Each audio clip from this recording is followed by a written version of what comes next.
lock and load, Allen Pants. It's the Allen Pants Show. Where we lock and load. Come on. It's the Allen Pants Show. Where we lock and load. Come on. It's the Allen Pants Show. Where we lock and load. It's the Allen Pants Show. Where we lock and load. Come on. What's going on, people in the world today? May 11th. Man, a lot going on. I got my guys in the building. Mr. Monty with the Lakers background behind you. Got a lot to discuss with you, sir, with your Lakers. Cliff Mason is actually in LA. He's going to give us the pulse of LA on both sides, the Lakers and the Clippers. And I got my man, my boxing analyst, CJ James, in the building. You kind of dark back there, brother. You look like you charcoal right now. I know you lighter than that. I light it up. Well, every time I have him on the show, he got something going on. Last time he was like going to the gym or something. Oh no, I'm good today. Are you good today? Yeah. Okay. All right. I got my man PJ Washington in the building. My brother say he here on time. I appreciate that, man. Go ahead and share that live for me so your people can see it. We're going to post the comments and we're going to get it in and talk about the comments. I got my man, Mrs. Shakur, in the building, the lawyer supporter. I appreciate you, brother. Listen, man, we got a lot going on, man. Hey, we got Kent Bazemore throwing shots at Bradley Beal. Canelo wins again. Tebow is back in the NFL. J. Cole is going to be playing some basketball in Africa. But we're going to first start off with LeBron James. We thought he was going to come back today, but he opted to miss another game. And I got a reasoning behind that. But let's lock and load with people and get right into it. Monty, you are a Lakers fan. The word was that LeBron was coming back today. And he opted to sit another day. Do you know the reason why? What is your theory on why LeBron is missing another day? Basically, so, I've been on a few blogs here and there. We played so well the other night. I think he feels like, you know what I'm saying, we kind of gelling. He could afford to sit out one more night. We're going to be in the playoffs regardless, whether it's the play-in or we bump back Portland and get that 6th seed. But I think he feels like he can stand one more game. Really? Okay, I hear that. Cliff, do you believe that he feel like they gelling, or is it another reason? No, I mean, first of all, the Lakers are not in the playoffs. They might be in the play-in. They're not in the playoffs just yet. And the idea that even if they make the playoffs, that the Lakers can do anything without LeBron James, I mean, there's no way. I mean, he runs the whole operation. The ball goes through him. The offense runs through him, and he's the most vocal defensively. So I think they're in real trouble. If they can't get him back now, they're in trouble. There's no reason why he should still be sitting unless his injury is worse than they have told us that it is in the media. Before I get to CJ, I'm gonna tell you the reason why. I'm gonna tell you the reason why he's missing the game tonight. The reason why he's missing the game because he looked on the schedule and seen the New York Knickerbockers, who's playing great ball right now. Who coaching that team? Tom Thibodeau. And you know what Thibodeau brings to the table? Great defense and physical defense. And LeBron said, "Hey, do I want to come back and deal with that defense, or should I come back and play a ridiculous sorry Rockets team?" Which one y'all think is the one? CJ, I'm going to let you go at it because I think y'all get the point. Well, I'm a Lakers fan, LeBron fan, so I don't think so. I don't think that's true. I think you need an extra break. What? Okay. What? So my argument does it sound like it can make sense though? Do I make a valid argument, or you not? Yeah, you make a valid point. I mean, they're a team, and they have been playing good basketball. Mr. Shakur says, bro, I've been telling people that dude saw how KD looked coming off his injuries and he got his feelings hurt. He wanted to come back and run shop and lost. Okay.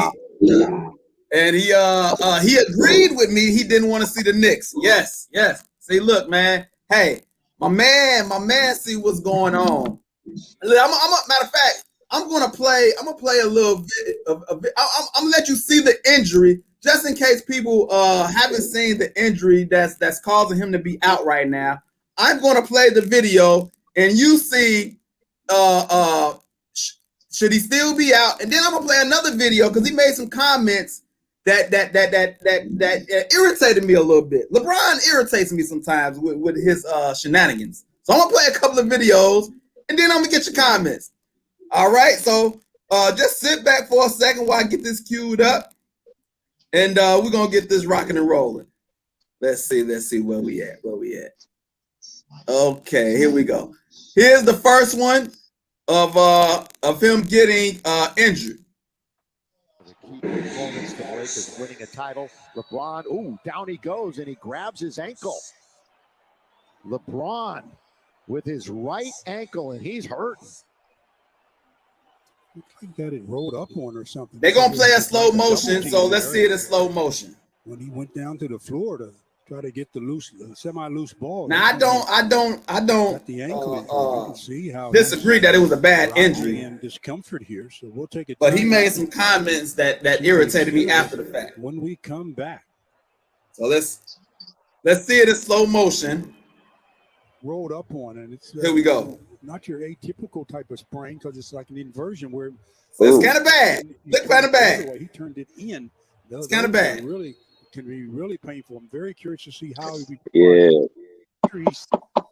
Okay, so as y'all see it right there, Yeah. He got injured, and it was bad. Now I'm gonna play the second video, and I want you to listen to his comments. Let me see if did I think I removed it. I'm gonna have to go back and get it. But go ahead. As y'all see the injury, what do y'all think about him coming back? Should he have come back tonight, or y'all okay with him taking another game off? Cliff, what you think?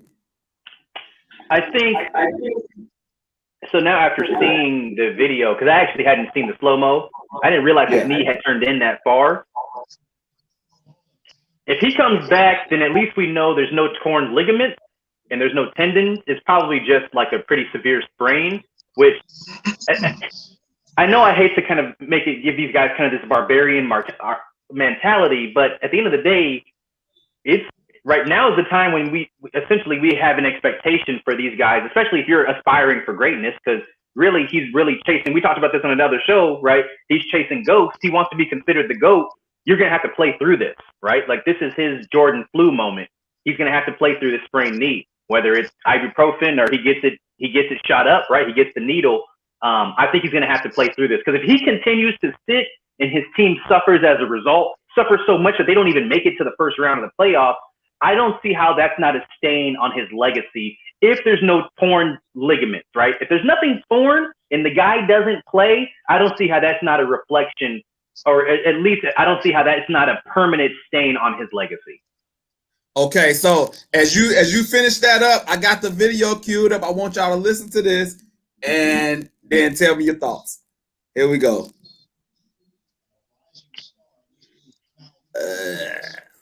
All right, here we go. That's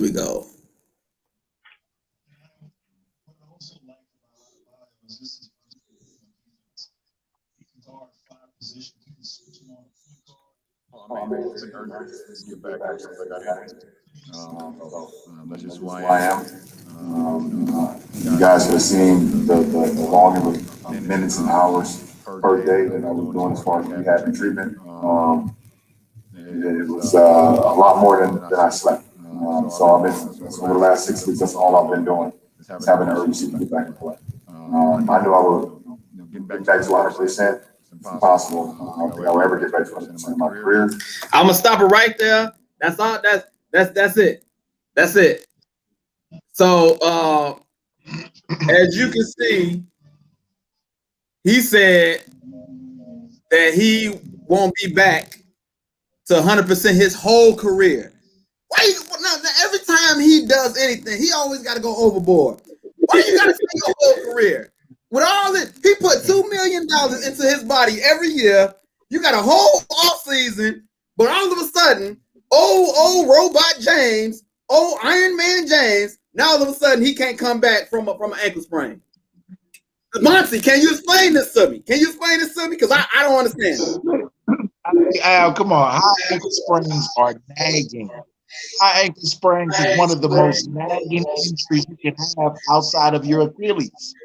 So I mean, yeah, with strain, stress, beat up over the years, no, he'll never be a again. His will never be the same. Those guys will. At least he's man enough to admit it. But why issue? He said the rest of his career. The rest of his career? Are you buying that? I mean, I hear what you're saying. I hear what that's been kept. I hear what you're saying. That was unnecessary. I agree. I appreciate you being objective because you're a Lakers fan. I know it's hard for you to say that. It feels like it was pulling teeth for you to say, all right. You got me. CJ, what you think, man? I think you're right. I mean, at that age of 37, it'll never be back the same. Oh my goodness, really? I mean, it'll never be back the same at the age of 37. What about the $2 million he put into his body that he invested in his body? Him be able to play now. I mean, shoot, an ordinary 37-year-old wouldn't be coming back now, especially from that. He's 260 pounds. Oh my god! Coming on that ankle like that. A sprained ankle. Who ain't had a high ankle sprain before? That's not a sprained ankle. That's not a sprained ankle. A sprained ankle, he could have been back playing.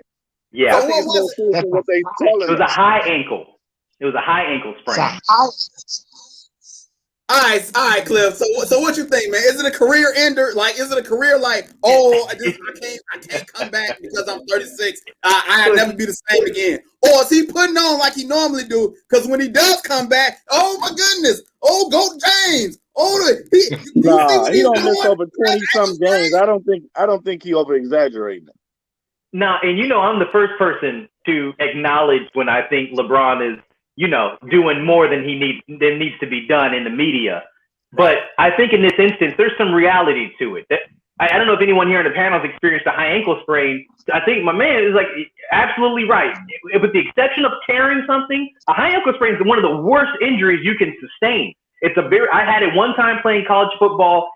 A lineman set on my leg and rolled, and I was fortunate not to have it break, but I couldn't put weight on the thing for a couple weeks, let alone run again. And so and then imagine, this is me, I'm a 20-year-old man. Imagine me being 36 with that kind of an injury. Yeah, I mean, he's right. He's never going to be 100% again. But also, anything you experience after 30, I mean, you got to remember Kobe with the ice packs and the broken fingers and all that stuff. I mean, you're never going to be 100% again. So it's really can he manage the pain and also still compete at a high level? I think if the expectation is he's going to continue to be the best in the league, that ship is sailed. I mean, I can think of 3 or 4 players probably better than him right now. But I think he should be able to still compete at a high level and get his team, which is with him in the lineup, his team is championship bound. With him out of the lineup, I mean, it's a pretty pedestrian team. Right. So we got some comments coming in. Mr. Shakur says KD came back off an Achilles and never said that. LBJ be looking for excuses. I'm telling you, he looking at how great KD looking, and those people compares those two. KD got for 2 years. Some games a year. But an Achilles can be surgically repaired. A high ankle sprain can't. So okay. So but he got a. So you saying a high ankle sprain is worse than Achilles? No. Yes, because you can prepare. No. You can come back 100% from a high ankle. Let me say this. Okay. An Achilles can be surgically repaired. It's just like an ACL or MCL. And high ankle sprain is nothing but time. There's nothing to heal it, only time. And the sensitivity is based on the conditioning of your body. when you go back to put full weight on it. It's a nagging. It's almost like you would rather have a solid break versus a fracture, because a fracture takes longer to heal than a solid break. It's the same way with this injury. That is a really nagging injury. I've had it in high school and college, and it's just time. Ice, heat, conditioning. So you never was the same, Monty, or was you never the same again after the high ankle sprain? I'll say this, for me, it was mentally, because you always worried about, no matter how taped up you were, if a lineman came rolling towards your ankles, man. Well, they've been fixing high ankle sprains for a while, but Achilles is what they just starting to actually repair. It usually taking people out. So I mean, Achilles is kind of worse. They just now being able to play with the following year. High ankle sprains, like you said, it's time. You missing 30, 40 games, 20 games probably. But Achilles, they took a lot of greats out. You know, the Grant Hill, for a season, they took a lot of them out. Dominique Wilkins, all of them. But hold on. When I asked Monty the question, was he ever the same again? He didn't give me a yes or no. He told me, it's mental. When I asked yes or no, I mean, I was, because I was a 19, 20, 21-year-old, 18 to 20-year-old. Yeah. Now look, hold up. Now in your 30s, even if you fully healthy, never broke, now you still always gonna lose something. Let alone break something, that deteriorates you faster. Okay, so hold on. Okay, but hold on. He said that he was 20-something years old, so he was able to come back. But you didn't have $2 million to go in your body either. It doesn't matter. That's just to keep him. That's just to maintain what he got. You still gonna lose every year. You losing something. That's true. Hey man, just saying. Yeah, man. that $2 million. Yeah, that $2 million is the reason that he's been able to be so healthy for long periods of time. Because if he wasn't devoting that $2 million to his body, he would have broken down years ago with how deep he's running the playoffs year after year. Right. All right. I'm gonna let it go because I can't. The Lakers fans, they just not. I was able to get my man Monty to agree a little bit, but then he went back on his Lakers Lakers fandom, so I can't do nothing about that. But we're gonna move on to some other news, man. Russell Westbrook breaks the big O record, triple-double king. I got it. Now what he did was great, but I got another video I want to show, and I want to see if y'all see the same thing I see, because I seen something and it looked like something, but I want to play it and see if y'all see the same thing I see. But I am saying this. What he did is great. Okay, I want to just put that out there. You know, can I just ask a quick question for the folks at home? Is what he's doing great if he's still not putting his team in a position to win? I don't care if he stuffs the stat book. If the dude doesn't win, his team is 10th in an inferior conference. Let's stop talking about him stuffing the stat book. That's not him. He's the player. It's the coaching and the rest of the people. He's doing his job. I agree, Cliff. Nobody else is doing it. Nobody, even on the winning team, they're not doing it. He's working. Magic Johnson wasn't doing it, but Magic Johnson got 5 of them things. And who was on that? James Worthy? I mean, he had a squad. It's the before we break down whether you know he's just getting numbers or he a good teammate, all that good stuff. I want to play this video and see if y'all see something.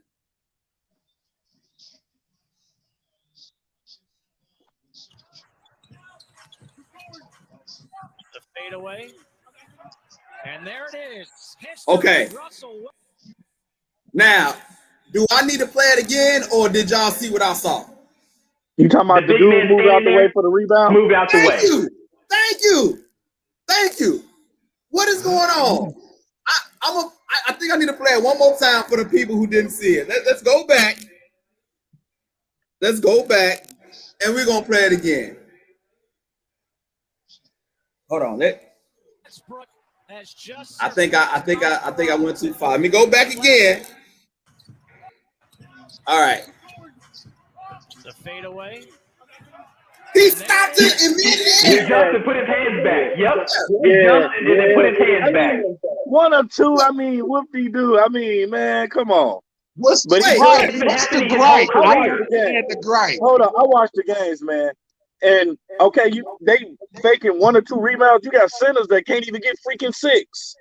I'm on But time out, FanDuel time trying out. to get 6 for one center that's 7 foot, and I can't get that. Hold on. As y'all see that video, does it look like he went to the locker room? Hey man, hey, I'm up for the record tonight, man. If you get some rebound, if you see some rebounds, just step aside. Let me get this triple double out the way. And this ain't the first time I done seen this type of stuff too. I done seen people move out the way. Okay, but you can blame him. But what about their defense? The other team, they already run down the court instead of trying to get an offensive board. I mean, what They trying to get back. They trying to get back. That's normal basketball. You try to get back so you don't get a fast break. No, but look, if you know they over there tanking rebounds, I mean, you could have got that rebound. Okay, hold on. But CJ, what do you think about his teammates getting out the way, stopping mid-stride, Russ, let me get it. That's not the first time we saw that. I mean, What we is saw that? it plenty of days. What is that? What is that? Taking rebounds. Is that oh, CJ, Rebounds. go ahead and do your thing. I'm gonna let you get these numbers. Is that? I mean, but dang, he's still getting 13 rebounds a game. I mean, that's one. This is not the first time we done seen this though. Monty, No. what do you think about that video, man? I don't have no problems with it, man. I mean, I don't understand the gripe. I mean, if my teammate is up for a record, what's the deal in me grabbing the rebound versus him? I want to see my dude get it. Why wouldn't I do that?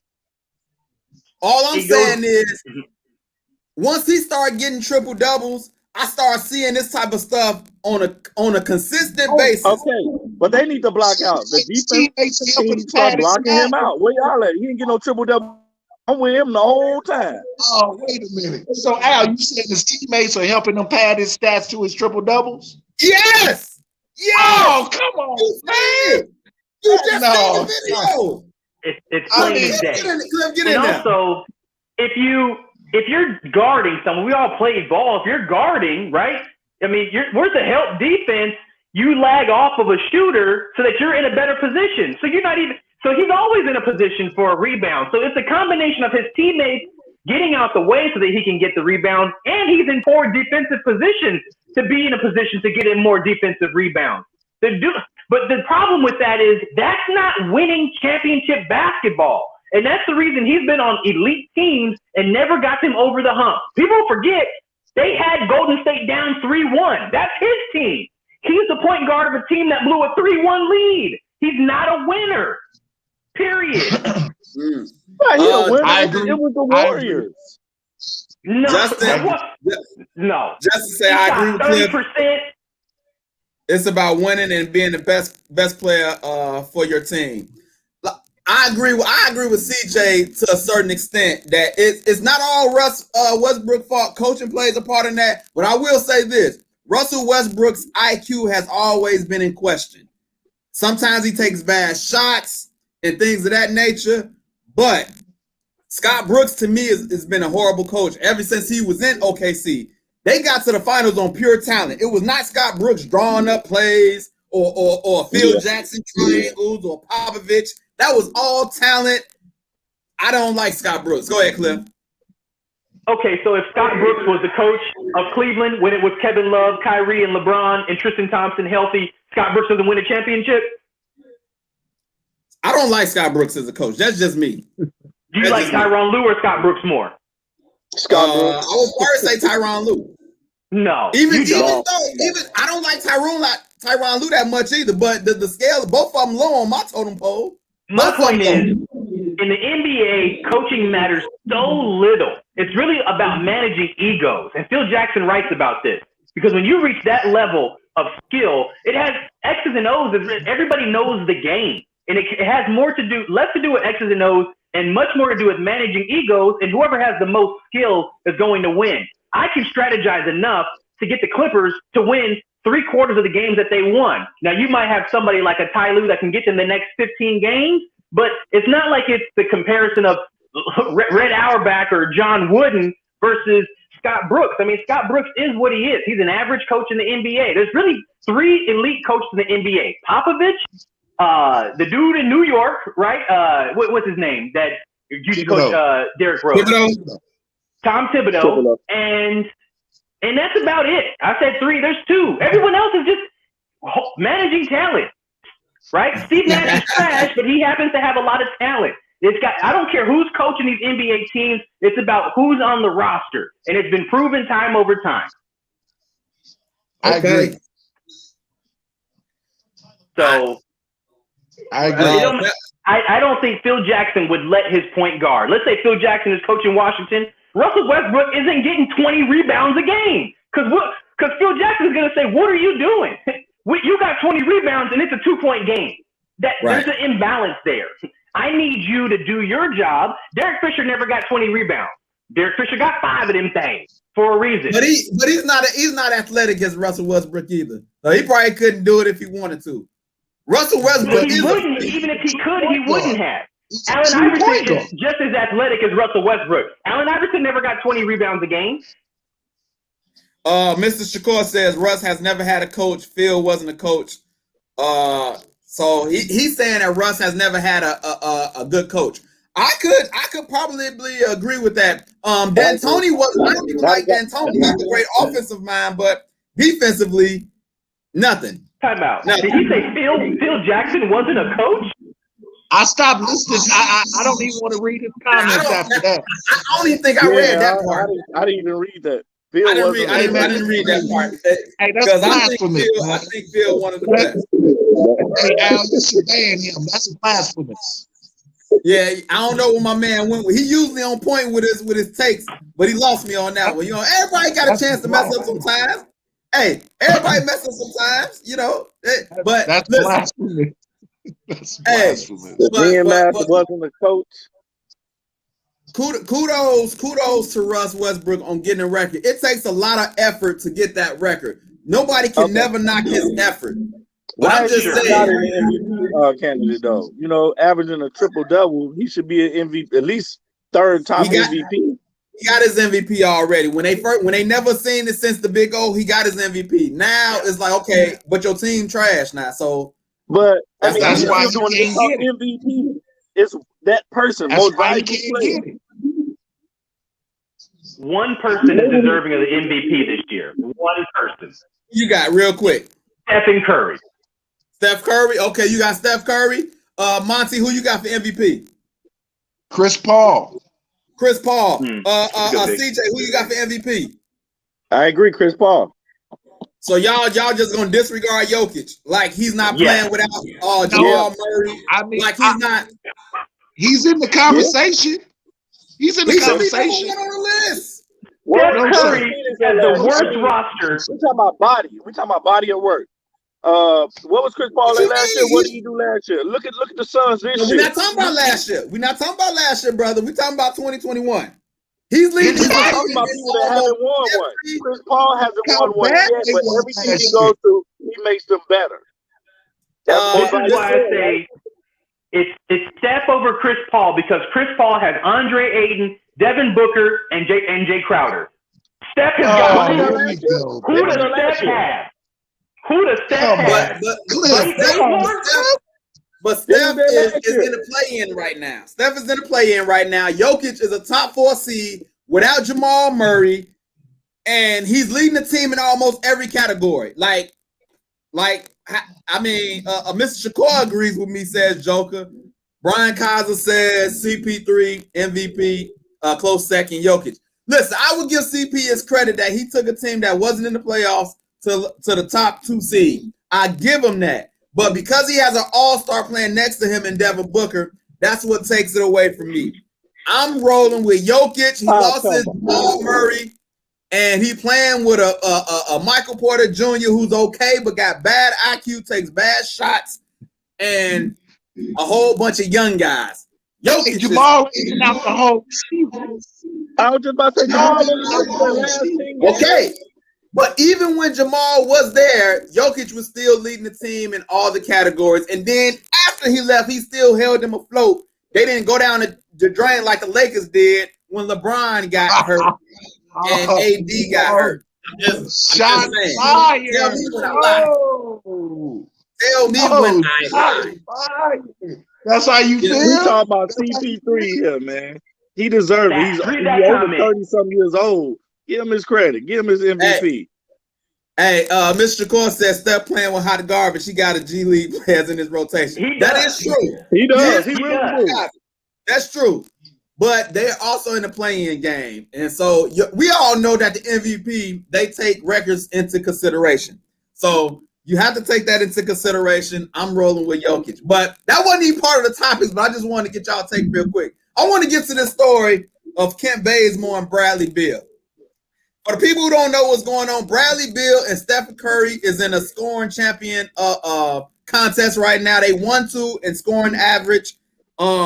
Steph just went off again. He's in a lead, and Bradley Beal got hurt. But Bazemore didn't see it that way. So I'm gonna let you see the video, and I want you to tell me, is he out of line or is it some truth to what he's saying? So just gonna cue that up. And as I cue it up, let me get this together. Yeah, just give me a little time. We're working on some things here. Okay. Let me see. All right. Here we go.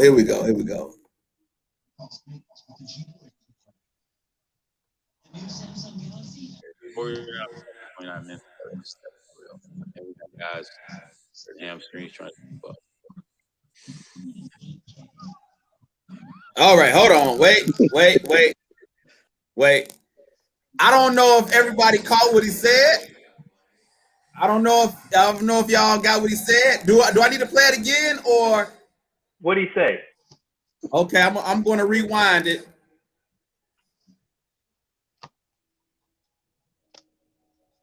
I'm going to rewind it and I'm going to play it again. Guys, hurt hamstrings trying to keep up. So he said we got guys with hamstrings trying to keep up.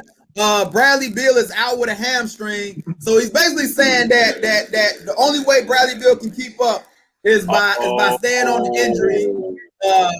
So I think that's pretty bad for him to say that. I think, matter of fact, what is Kent Bazemore even commenting on somebody of the caliber of Bradley Beal? That's just my take. I agree. That's what I was going to say. That's what I was going to say. Yeah, I think if it ain't Steph Curry saying it shouldn't matter. Do you think any validity in what he's saying that Bazemore strategically tried to stay out? Was like, all right, Steph gonna have to continue to just go off the. It's possible that it can happen, but the fact that a bum like Kent Bazemore said it, I think messes it up. Cliff, what you think? So there's some truth to it because we've seen this in the past. We know that guys have went after scoring titles by intentionally missing games, claiming that there was an injury because they set the average so high, and rather than disrupt that average, they missed games. But just like we think back earlier in the season, remember Klay Thompson went off on that bum in the post game presser, and everybody, Shaq and Charles, gave Klay Thompson a hard time, said that he shouldn't have went off on the guy because he's going after. I think the same is reversed. You got this no-name player that's really not had much of an impact talking about somebody who's arguably a top 10 player in the NBA. You might want to stay in your lane because you're probably going to be traded in a few months, and this isn't the right look for you. You need to make a name for yourself on the court. Big facts, because he didn't play for about half the league. You know what I'm saying? So it's not too far-fetched that he might get traded again. CJ, what you think about the comments, man? Yeah, I didn't like the comment either. I mean, shoot, we just now knowing who you is just because of the statement you just made. And they had a what's name with Bill talking about it. He felt disrespected too because he has been battling hamstrings his whole career. And he said, why would he fake something, you know what I'm saying, when he's always a person that want to play. Monty, what you think? Brothers just needs to stay in his lane. Who is Kent Bazemore and why are we even talking about it? I never heard of him. I've seen him play. Come on, man. I mean, if he just wanted to be relevant for a minute, he surely could have done something else. This wasn't it. Nah, this wasn't it. Nah. I'm gonna read a few comments, man. Mr. Watson says Bill is a beast. Brian Kaiser says, and we got a guy that gets traded every season next. So he agreed with what you said, Cliff. He protecting Wardell. The Wardell disrespect is ridiculous. And people who don't know who Wardell is, he's talking about Steph Curry. And Mr. Shakur says another G League player. So Kent Bazemore, man, he got some nerve, man. Trying to go in on Bradley Beal, man. I was hot. But yeah, he tripping, man. We're gonna the fact that go ahead. The fact that no one on this panel knows who Kent Bazemore is, absent this acknowledgement in the press conference, tells you who Steph Curry's been playing with. Kelly Oubre, trash. Kent Bazemore, trash. The dude who came in after the draft picks is trash. Kevon Looney, trash. Stephen Curry is playing with dudes like me, right? He's winning. He's about to take a team with Cliff Mason's on the roster to the damn NBA playoffs. Hey, Mr. Washington, hey, he's loving your comments, Cliff, man. He said you've been shooting nothing but facts the whole time, man. He said the guy with the Breonna Taylor background. That's the sheriff, by the way, Mr. Washington. We call him the sheriff, man. He got that nickname by spitting them hot facts on the show, man. We gave him name the sheriff, man. So appreciate y'all. That. Mr. Shakur says preach, and Steph playing with cats from Hudson Campbell. That's another good one, man. That's another good one. And Cliff, the Hudson Campbell is a gym, a local gym around the way around here. That's so just in case you didn't know what he was talking about. That's a local gym around my way where we used to play at, man. They still hoop up there too. Yeah. Moving on to the next topic, man. I got my man CJ James on here, man, because he's a boxing savant. We had a fight over the weekend, man, and I remember I think I had you on the show when we was talking about Billy Joe Sanders. And matter of fact, you told me, you said, "Hey, man, Billy Joe Sanders got a chance." Like, you pumped him up, and then you made me intrigued about the fight. But as I was watching the fight, first of all, me and Cliff, we agreed that if you got a name named Billy Joe, you're not scared of a name Billy Joe. And as we watching the fight, it seemed like me and Cliff was correct, and you're the boxing savant. So explain why that Billy Joe didn't hold his end of the bargain to make you look like the boxing savant that you are. It looked like he came in scared of that. He got hit with that power to that body, so it kind of looked like it messed him all the way up. All those body punches, and he was hitting real soft. I mean, he didn't look like himself in the ring. Right. Right. Slick. Cliff, because when you were right, you get the gloat. You get the gloat. So what did you see? I saw, to Saunders, I saw him heat up when we talked about this pre-show. I saw Saunders heat up in round 3, 4, 5. I mean, I think Canelo came out hot, and Canelo was pretty dominant. But I don't think he could handle that. I don't think he realized what kind of powers Canelo had, and he didn't do a good enough job moving. He kept his hands low. He was real arrogant, and it's like the guy is faster and stronger than you. It was odd that he was so arrogant. He was absorbing a lot of punches and would try to play for the crowd. It's like, you should get your hands up. You're about to catch one, and it's going to be all bad for you. And sure enough, come round 7 and 8, I mean, it was a wrap. I did not see the guy really put up much of a fight beyond those 2 rounds in the middle of the fight. Hey, Mr. Shakur says he fought like his name was Billy Joe or Billy Hoyle. hey, he had a couple of good rounds, but at nowhere near the fight did we think that Canelo was hurt or was threatened by his punches. Monty, what do you think? At some point during the fight, I thought he was up. I thought Billy Joe was up. Now look, what y'all gotta remember for me, I see what so twice. So to me, Cliff, simply because if I keep hitting you with power shots and I'm walking through them, but I'm hitting you more, that's what I kind of saw. But then, as Cliff said, in the later rounds, the body shots, started taking a toll. You saw his hands come a little low. He couldn't protect both the hand and the face, and then the orbital bone. That's it. It was over. I think the body shots took a toll. 7, 8 rounds. The body shots took a big toll on him. Go ahead, Cliff. You know when I could tell Saunders is in trouble? I think it was around round 7.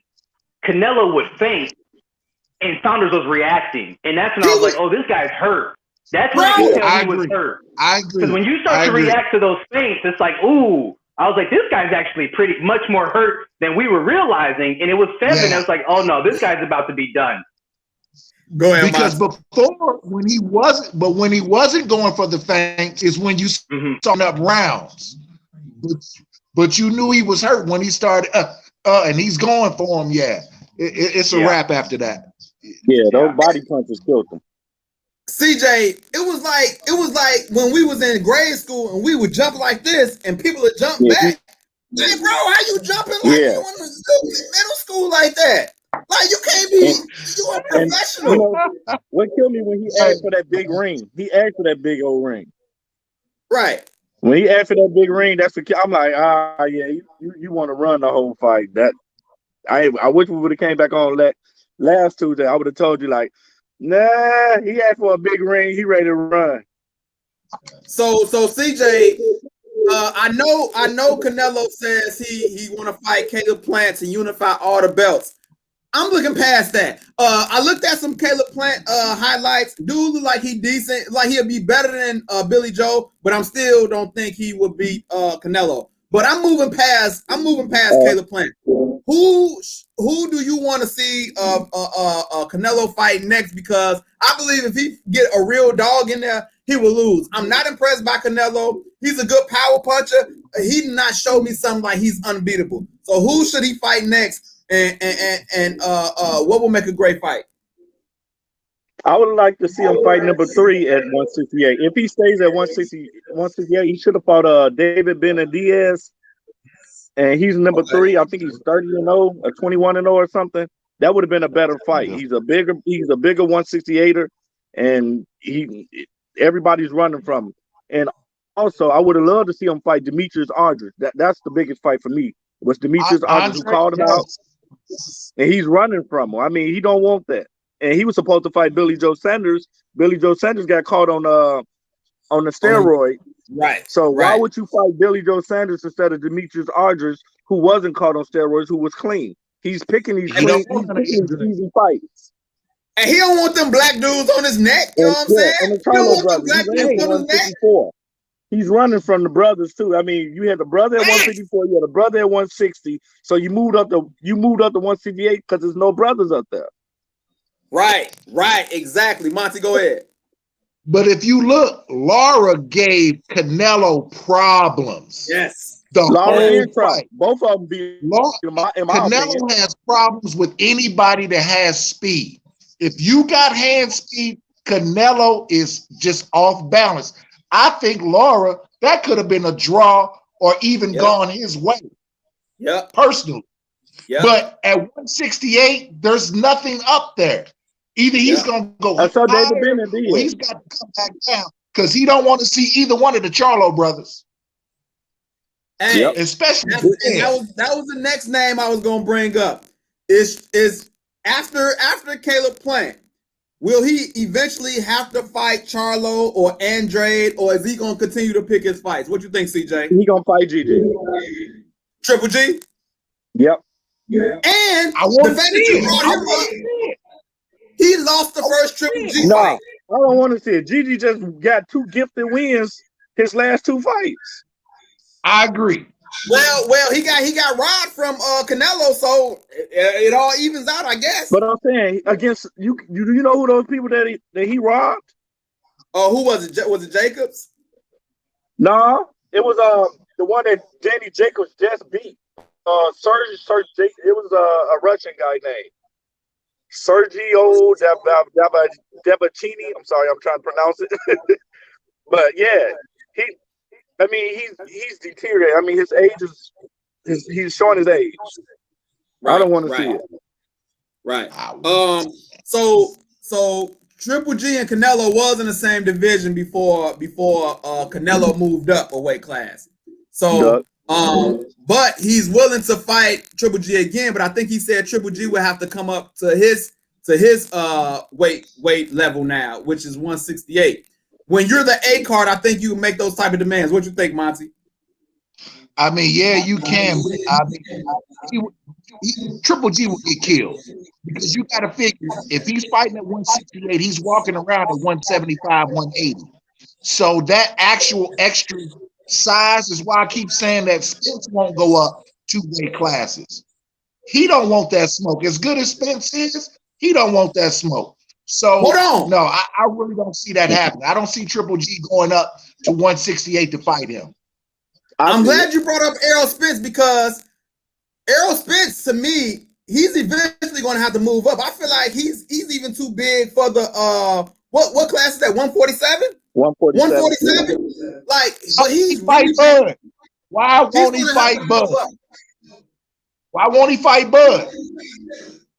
But you know it's politics. Hey, I agree. I like Bud. I love Bud. I think to me he's the pound for pound #1 in my book. Over Canelo. No. Over Canelo. Bud hasn't beat nobody yet. I'm not against Bud. I'm not against Bud, but I want to see Bud fight some 147 pounders. Quit picking these no names. He hasn't beat nobody. Is he picking them or is they ducking them? He picking them. Nah, he beat Thurman. No, that's he not beat Thurman. Beat Thurman.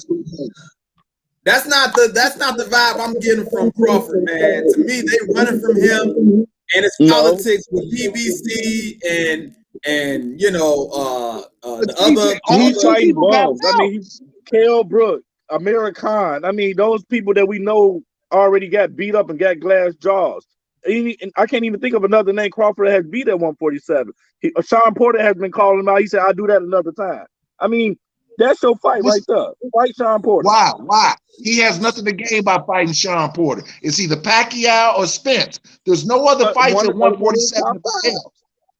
And CJ, you know, just like Canelo was doing, he's picking the people who got belts. But it's that's on the what he's same doing. thing.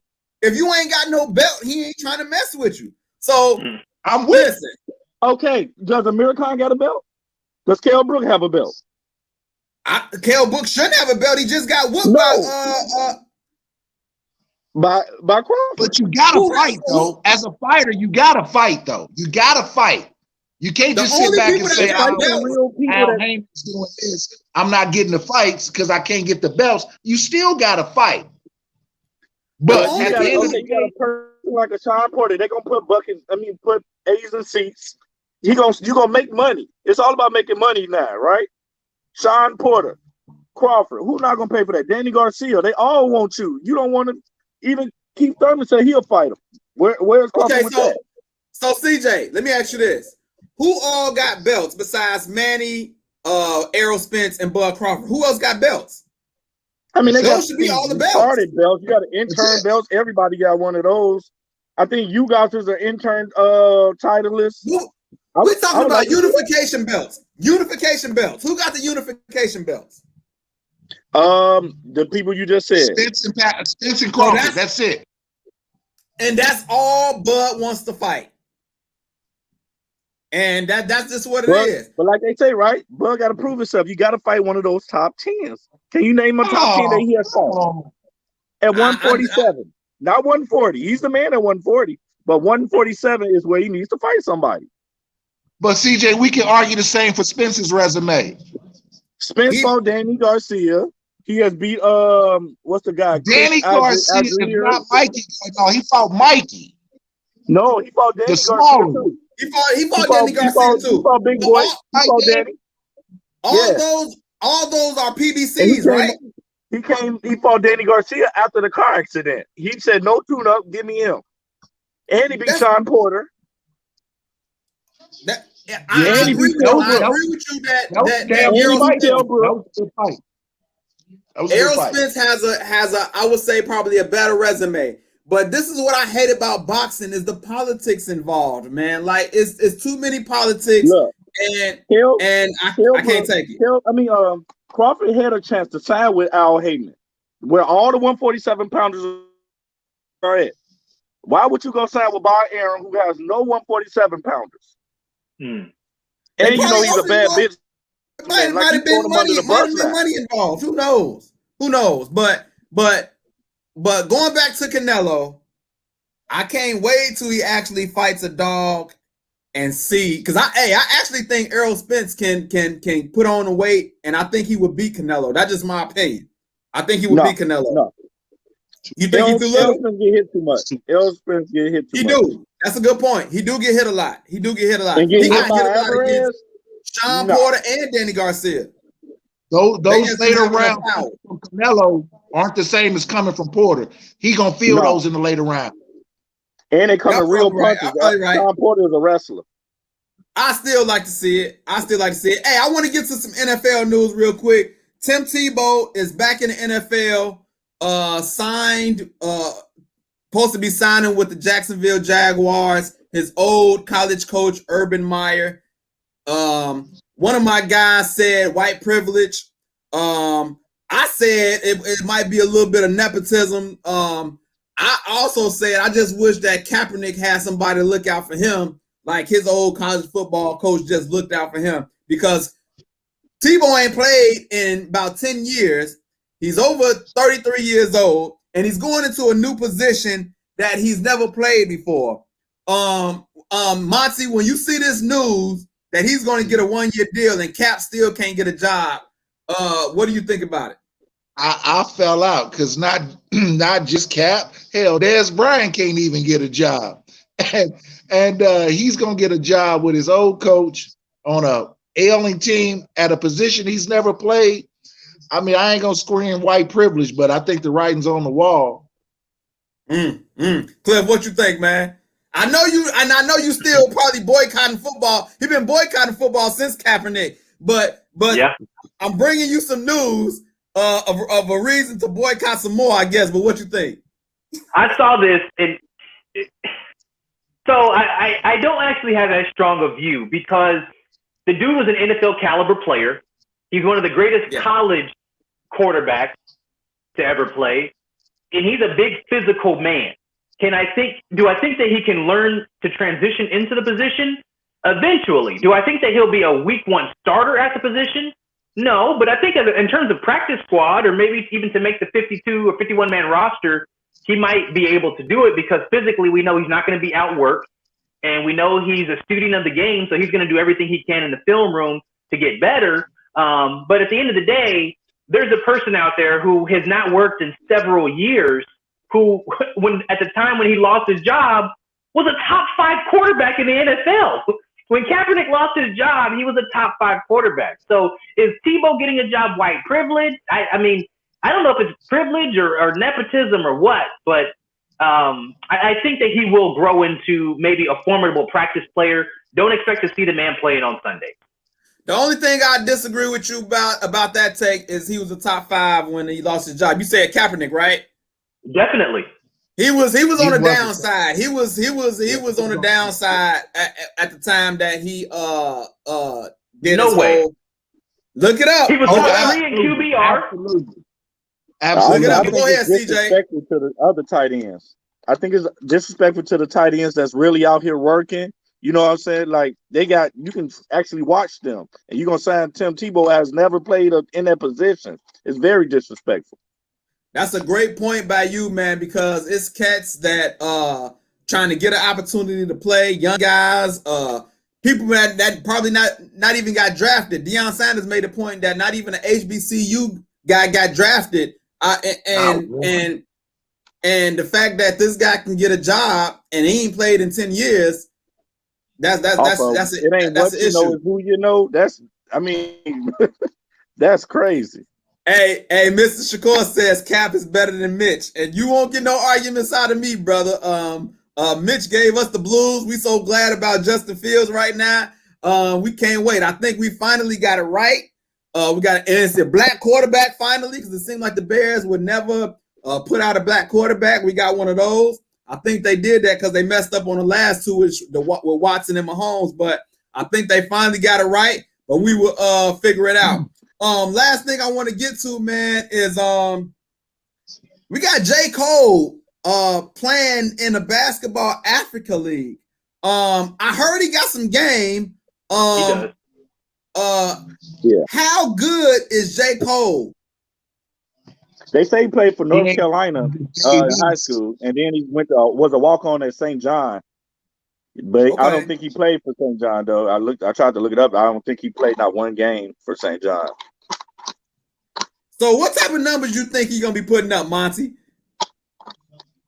I mean, I don't know. I've never seen him play in a competitive setting. So I mean, I've seen him play some pickup games on on TV or whatnot. He looked like he got a decent game, but then I don't know what this African league looks like. He might average 5, he might average 15. So I don't know. I like to see though. I'm anxious to see. Yeah, I don't know who's actually in that league either. Go ahead, Cliff.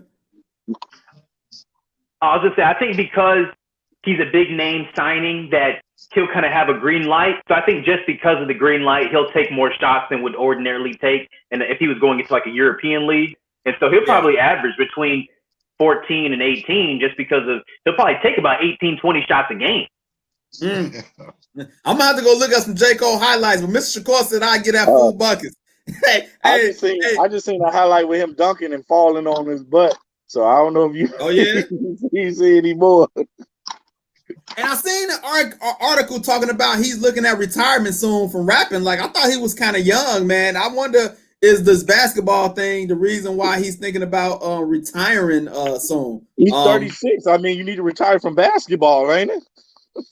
Oh, he's 36? Man, Hey, if you go back and watch that concert he did on HBO, where he says he was talking to Jay, telling Jay that he didn't really want to do this no more.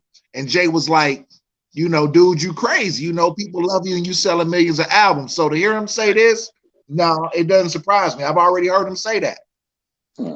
Hey, I played basketball with Mr. Shakur before. He got some game. I got to go back and look at J. Cole game before I can agree and say you will get that full buckets. But I ain't mad at you. Go ahead, Cliff. I just want to ask the crowd, I want to ask the audience a question. You can take this to Facebook later. I challenge y'all to give me 5 names better than Colin Kaepernick when he left the league. Because I've got Tom Brady, Aaron Rodgers, Drew Brees. I think he was better than Russell Wilson at the time, and I say he was right on par with Cam Newton. I can't think of another quarterback that was better than Colin Kaepernick. I would say this. Not at that time. Go ahead, Monty. That's what I was about to say. I think Cliff, you're stuck. I think Cliff is stuck when he took San Fran to the Super Bowl. That vision is in your head, and you didn't look past after that. You got to go past that. A few years after that, he started. It wasn't a few years. It was just 1 year later. Let me tell you what happened. I'm gonna tell you exactly when the downfall happened. When Jim Harbaugh went to Michigan, that's when Kaepernick went downhill. Go look up the numbers. Go look up the numbers when John Harbaugh left. And see if it was the same, because that's when the downfall happened. But that's not on Kaepernick. I mean, same when Rodgers lost his offensive coordinator, his numbers went down for a year. When Holmgren left Philadelphia, McNabb's numbers went down. Cap's game went down, not his numbers. His game went down. But I'm just saying, even the numbers, when you look at the numbers changed. And if we know that we look at numbers as a measuring stick of how good of a person is, whether right or wrong, we look at numbers as a part of the measuring stick of who's great or not. Go ahead, CJ. I ain't had nothing to say. I was just listening. Oh, my bad. Mr. Shakur We'll says see who the 5 are. We'll see who the 5 are. Mr. Shakur says Cat was top 11, 15. I'll probably give you that. I'll give you that. Oh, that's disrespectful. Top 15? No, I think he's spitting facts. He's spitting facts. Once Harbaugh left, 10 quarterbacks better than 10 quarterbacks better than Kaepernick? He says Romo was better, and he hate Romo. He said Romo was better at that time. I'm Romo telling had you, a squad. No, I don't know about Romo, but Romo was better. Romo had a squad. They look like the 60s Pittsburgh Steelers. Look, Mr. Shakur says his game went to hell, man. So look, you got to go look up the numbers, Cliff. I'm telling you, go look up the numbers, and then we'll revisit this conversation again. But it wasn't the same, my brother.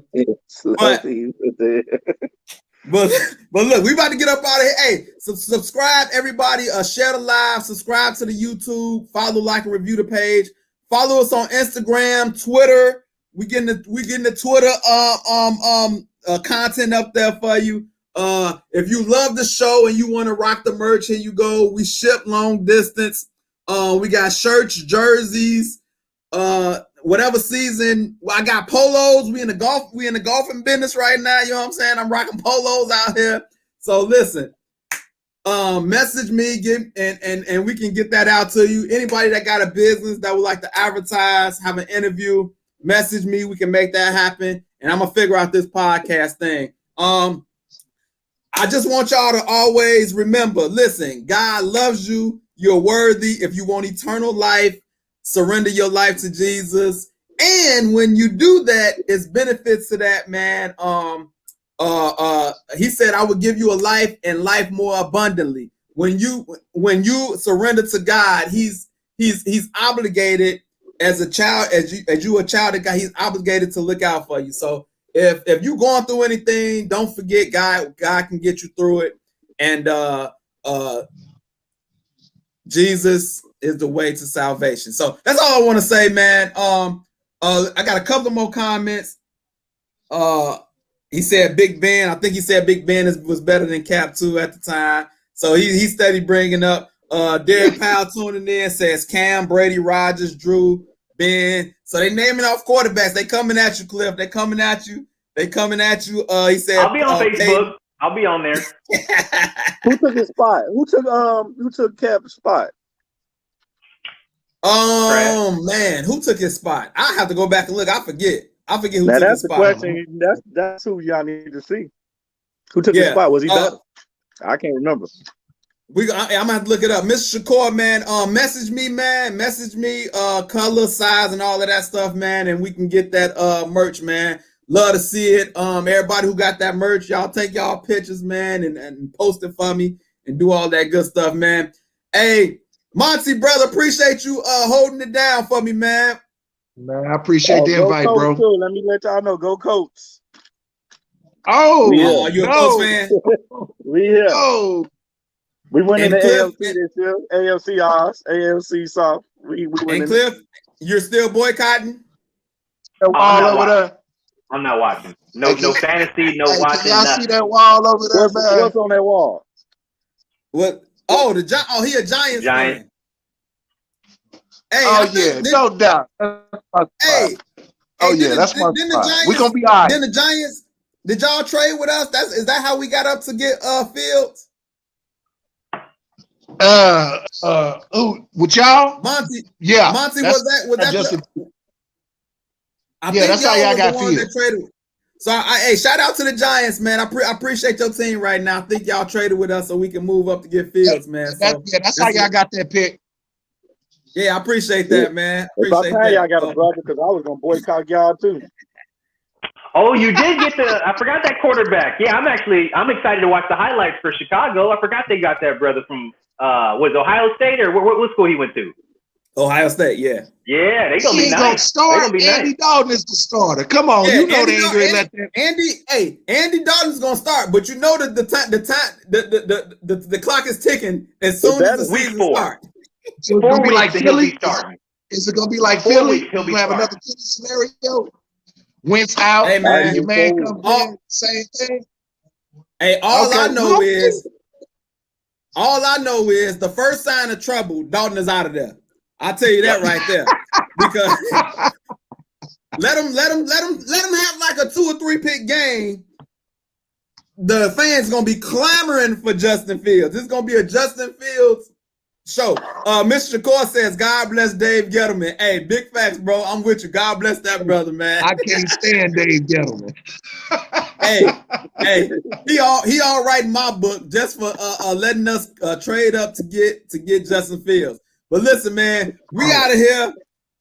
I see. I'm going on vacation for a week, but I'll still be back for y'all Tuesday. And I think the playoffs is gonna be getting ready to start up. So y'all definitely got to tune in to the next show. It's gonna be basketball, and more basketball. So we'll holler at y'all. See y'all next week. We lock and load, Allen Pants. It's the Allen Pants Show.